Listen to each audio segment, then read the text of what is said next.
Welcome to the second part of the mysterious Red Iceberg Explained series.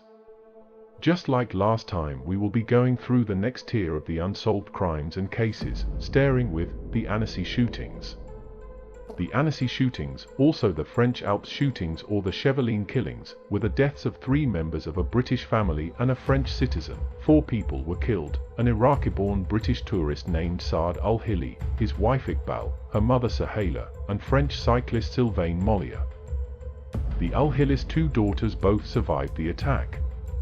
One, aged 4, was hidden under the legs of her dead mother in the rear footwell for 8 hours. Even while the gendarmerie were on the scene, she was only discovered by specialist forensic investigators.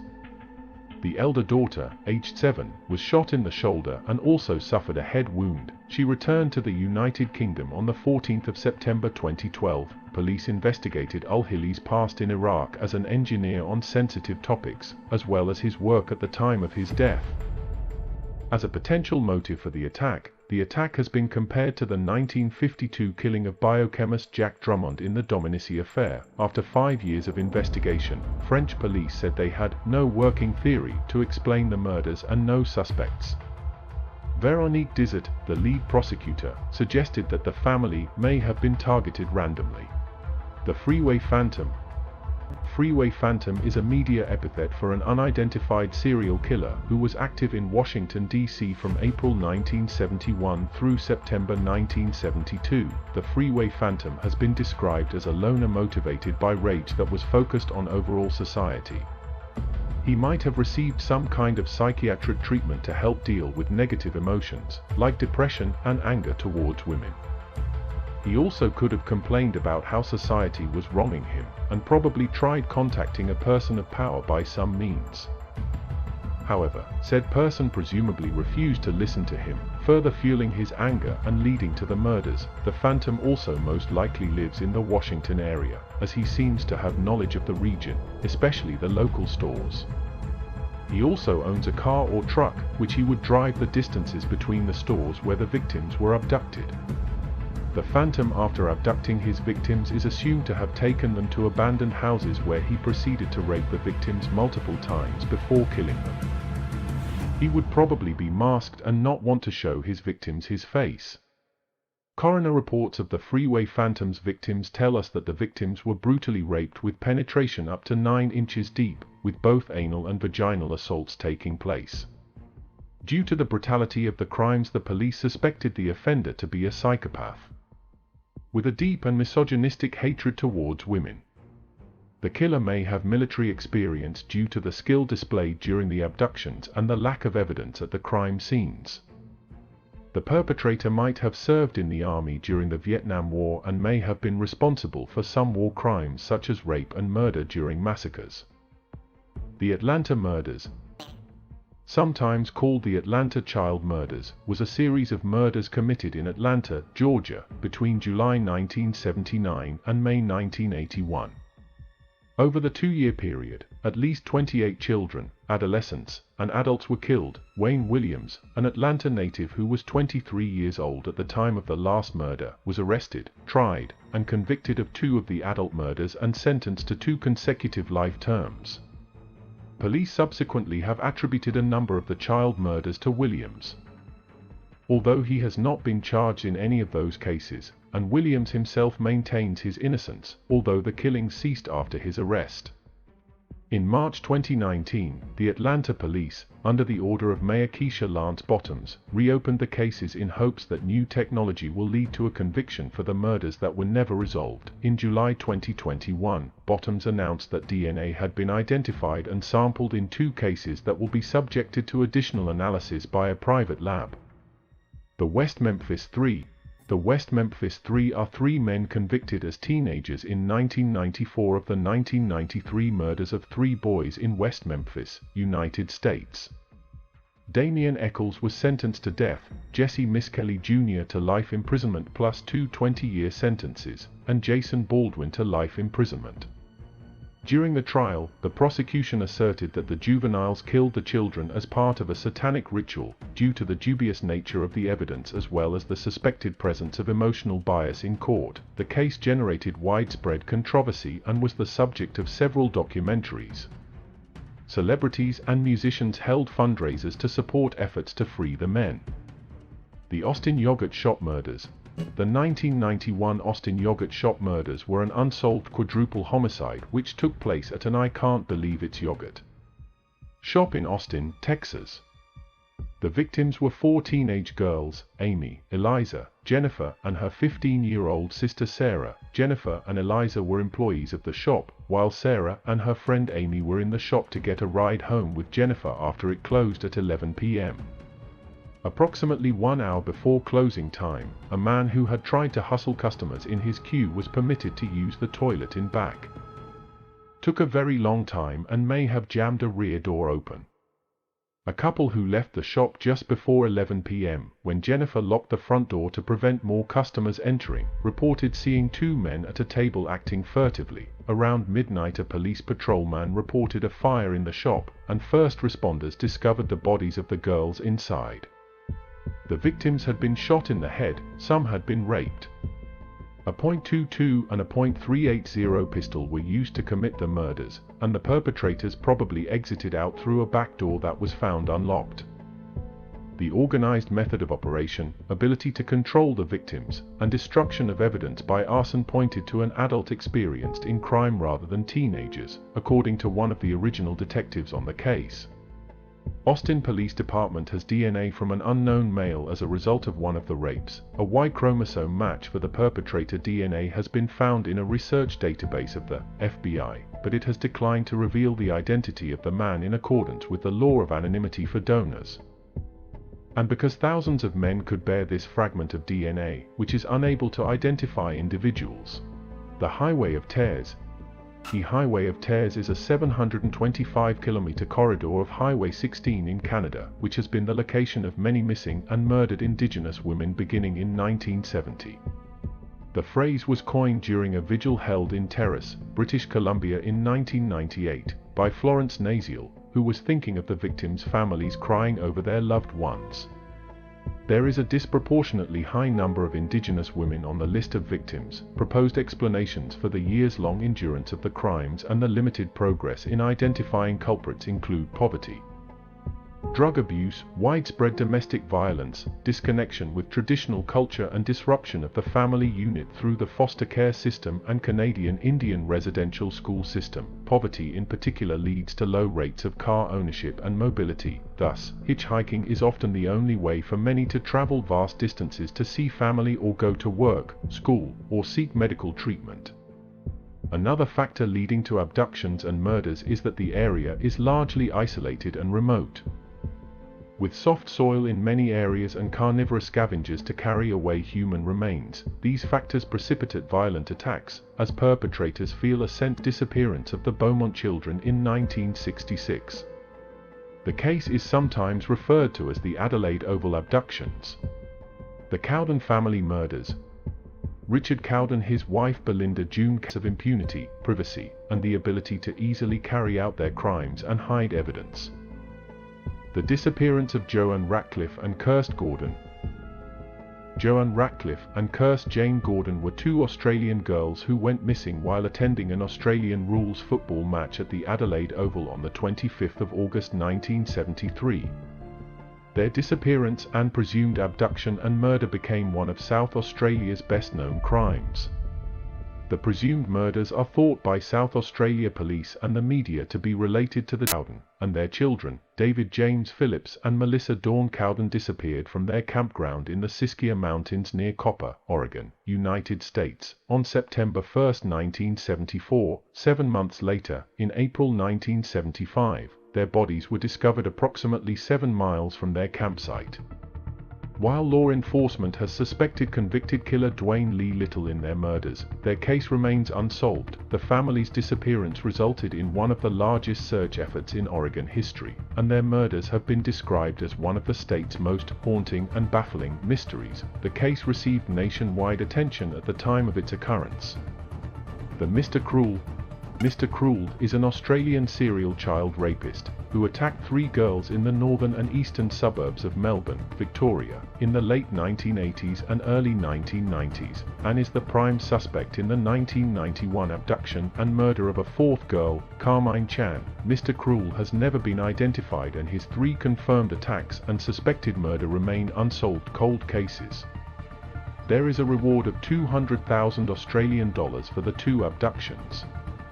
In April 2016, 25 years after bodies of murder victims have been found within the Killing Fields area, the death of Carmine Chan, Victoria Police increased the reward for information that leads to the perpetrator's arrest and conviction from $100,000 Australian dollars to $1 million. Police describe Mr. Cruel as highly intelligent. He meticulously planned each attack, conducting surveillance on the victims and their family, ensured he left no forensic traces, protected his identity by covering his face at all times, and left red herrings to divert family and/or police attention. He was soft-spoken, and his behavior was unhurried. As he took a break during an attack in a victim's house to eat a meal, he threatened to injure his victims or their family members with a knife or a handgun. The Texas Killing Fields. The Texas Killing Fields is a 25-acre patch of land in League City, Texas, since the early 1970s. They were mainly the bodies of girls or young women. Furthermore, many young girls have disappeared from this area. The girls' bodies are still missing. It is believed that many of the murders are the work of multiple serial killers. Most of the victims were aged 12 to 25 years. Some shared similar physical features, such as similar hairstyles. Despite efforts by the League City, Texas police, along with the assistance of the FBI, very few of these murders have been solved, and those that have been solved were predicated on confessions given by prisoners, or confessions given under duress from the police. The fields have been described as a perfect place for killing somebody and getting away with it. After visiting some of the sites of recovered bodies in League City, Amy Kanan Mann, director of the film Texas Killing Fields, commented, "You could actually see the refineries that are in the south end of League City. You could see the I-45. But if you yelled, no one would necessarily cause the fire to completely destroy the amusement park's ghost train." The fire was originally blamed on electrical faults, but arson by known figures has also been claimed. The exact cause of the fire could not be determined by a coronial inquiry. The coroner also ruled that, while the actions of Luna Park's management and staff before and during the fire breached their duty of care, charges of criminal negligence should not be laid. The case was reopened in 1987. No new findings were made, although the police investigation and coronial inquiry were criticized. The fire forced the closure of Luna Park until 1982, when it reopened under a new name and new owners. A memorial garden was installed by Luna Park in 1995, but its fixtures were lost early. Hear you. And if you ran, there wouldn't necessarily be anywhere to go. The Sydney Ghost Train Fire. The Sydney Ghost Train Fire at Luna Park, Sydney in Australia, killed 6 children and 1 adult on the 9th of June 1979. Inadequate firefighting measures and low staff during the park's 2003 redevelopment. In replacement, a plaque listing those killed was placed at the location of the ride. But a promised mural to surround the plaque was never painted. A separate memorial park was created by North Sydney Council in 2007, including a sculpture by Michael Lunick. The LeBaron and Langford families massacre. On the 4th of November 2019, about 70 miles south of the Mexico-United States border, gunmen opened fire on a 3-car convoy en route to a wedding carrying residents of the isolated La Mora community, which is predominantly composed of American-Mexican independent Mormons. 9 people were killed, with some burned alive in a car, 3 women and 6 children, all of whom held dual U.S.-Mexican citizenship. A drug cartel is consecutive killing. The Baltimore Sun reported that news of the murders caused few black women to be on the streets at night, and black service workers were refusing to go to work after dark. News reports also noted the similarities of the victims in the case. By the end of 1911, 15 women, all black or dark-skinned, all in their early 20s, had been murdered in the same manner. The victims were all described as good-looking and neatly dressed, with many of them having received an education. The murders were all described as having been committed with a knife or other sharp object, with their gruesomeness being of particular note. Believed to be behind the attack. The Atlanta Ripper. The Atlanta Ripper was an unidentified serial killer who is suspected of killing at least 15 Atlanta women in 1911 and 1912. On May 28, 1911, the body of Belle Walker, a cook, was found 25 yards from her home on Garibaldi Street in Atlanta by her sister after she failed to return home from work the previous night. Her throat had been cut by an unknown person, and the crime was reported in the Atlanta Constitution under the headline, "Negro Woman Killed, No Clue to Slayer." As news of the murders continued to spread, the black population of Atlanta were filled with terror. On July 3rd, after the 8th, the murderer would rip, tear and mutilate the bodies of the victims after death. One victim, Lena Sharp, was described as having had her head almost severed. The Ripper may have had as many as 21 victims, but there is no conclusive proof that the murders were carried out by one person. It was reported that the daughter of one of the victims, who was also attacked by an assailant and recovered, caught sight of the attacker. She described him as a large, black man who was powerfully built and neatly dressed. The Connecticut River Valley Killer. The Connecticut River Valley Killer refers to an American unidentified serial killer believed to be and one non-fatal attack. Investigators noted similarities in MO, often used dump sites, and specific wound patterns that linked many of the murders, suggesting a common perpetrator.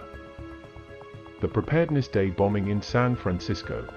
On July 22, 1916, a massive parade held in San Francisco, California, to celebrate Preparedness Day, in anticipation of the United States' entrance into World War I, is responsible for a series of stabbing murders mostly in and around Claremont, New Hampshire and the Connecticut River Valley, primarily in the 1980s. In the mid-1980s, 3 young women disappeared around Claremont. In 1985 and 1986, the skeletal remains of 2 of the women were recovered within 1,000 feet of each other in a wooded area in Kellerville, New Hampshire. The condition of the remains made the cause of death difficult to determine, but certain factors pointed to multiple stab wounds. Between the recovery of the first and second bodies, a 36-year-old woman was stabbed to death in a frenzied attack inside her home in Saxtons River, Vermont. 10 days later, the remains of the third missing woman were found. An autopsy again revealed evidence of multiple stab wounds. At this point, investigators began examining prior homicides in the area and found 2 previous cases in 1978 and 1981 that further reinforced the presence of a burgeoning serial killer. At the peak of the investigation, and after additional homicides disrupted by the explosion of a suitcase bomb, which kills 10 bystanders and wounds 40 more, at 2:06 p.m., about a half hour after the parade began, a bomb concealed in a suitcase exploded on the west side of Stewart Street, just south of Market Street, near the Ferry Building. 10 bystanders were killed by the explosion, 40 more were wounded. 2 radical labor leaders, Thomas Mooney and Warren K. Billings, were subsequently arrested and shot to the head in his sleep. Their pet dog was found shot to death as well, but Cooper's body was still missing. Over a month later, Cooper's skull was found and positively identified using dental records. The rest of her body and belongings tried for the attack. In the trial that followed, complete with false witnesses and biased jury foreman, the 2 men were convicted, despite widespread belief that they had been framed by the prosecution. Mooney was sentenced to death after evidence surfaced as to the. Thank you for watching this video. If you enjoyed it and wish to see more, click the subscribe button alongside with the notification bell. You can also like the video and comment to let us know about your thought on this case, as well as if you want us to cover any other one.